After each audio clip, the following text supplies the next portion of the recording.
It all began on a stormy autumn night. The wind howled through the empty streets of Ashford, rattling the old wooden shutters of the abandoned houses. Among these houses stood the old Whitmore estate, a mansion forgotten by time, its windows dark and its gates rusted. Locals whispered about it, claiming that anything or anyone who entered never returned the same. The legend, however, was only a story, until Jonathan Pierce, a young journalist with a taste for the macabre, decided to investigate. Armed with his camera, recorder, and a flashlight, he stepped through the iron gates, feeling a chill run down his spine. The door creaked open with a haunting groan, and he stepped inside.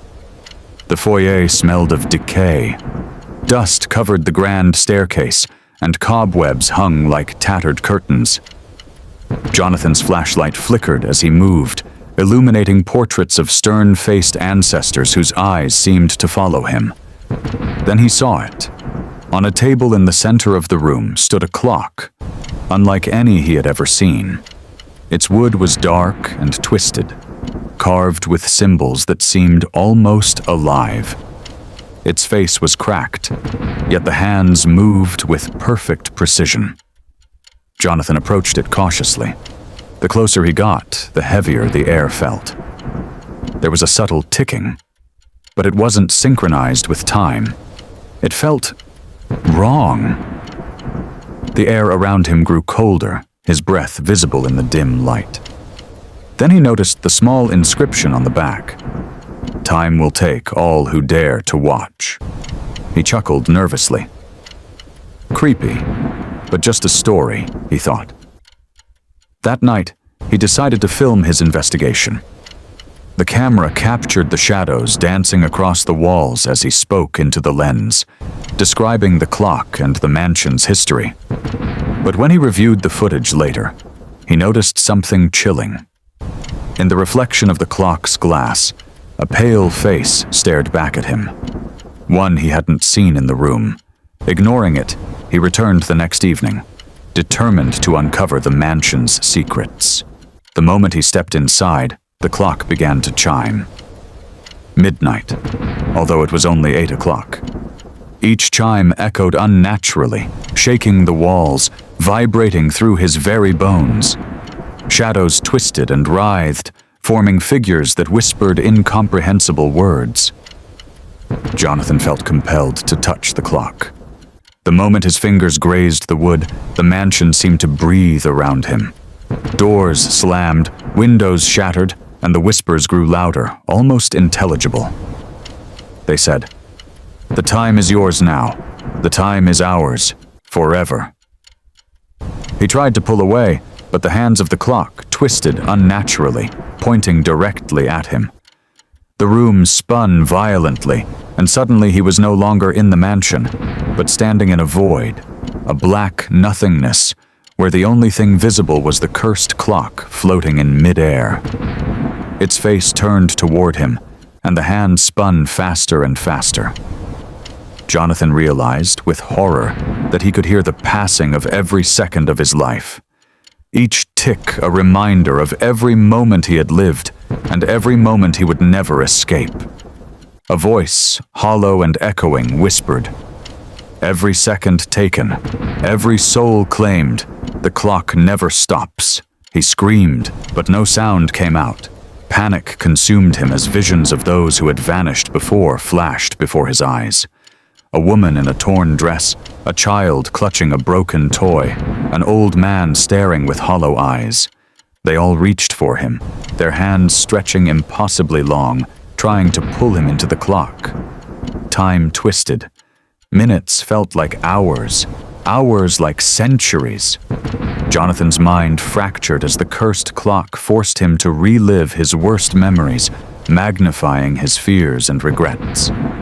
And then he saw something worse, the clock showing moments yet to come. Every mistake he would make, every sorrow, every loss, unfolding before him like a nightmare with no escape. Days, or maybe weeks, passed in what felt like seconds. He could no longer distinguish reality from illusion. The void was endless, and the cursed clock loomed larger, its ticking deafening. Every attempt to escape only drew him closer to its center.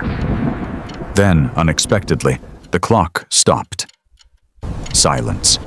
Absolute silence. Jonathan fell to his knees, gasping, drenched in sweat. In the stillness, he noticed something new. Small scratches around the clock's face. Names, hundreds of them, carved with trembling hands. Jonathan Pierce. A cold wind blew, and the shadows returned.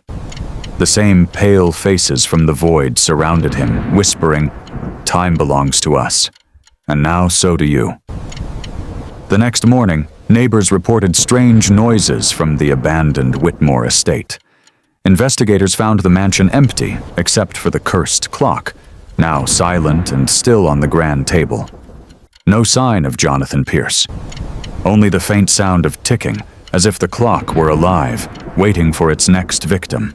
Weeks later, a video appeared online, uploaded anonymously. It was Jonathan's footage, but the ending was different. As he stared into the clock, his eyes widened in terror, and then the screen went black. A single message appeared, typed in jagged letters. "Do not watch, or time will watch you." From that day, the cursed clock became a legend once more.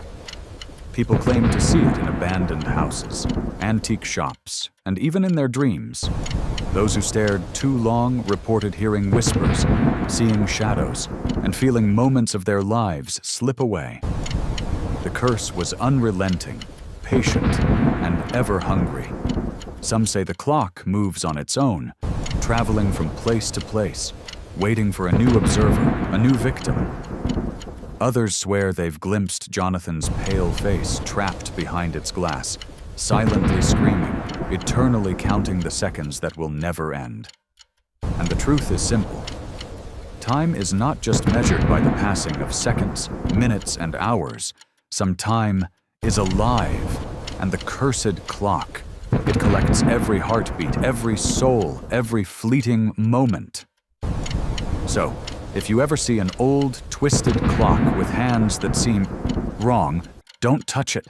Don't even look too closely, because the moment you do, it begins to watch you.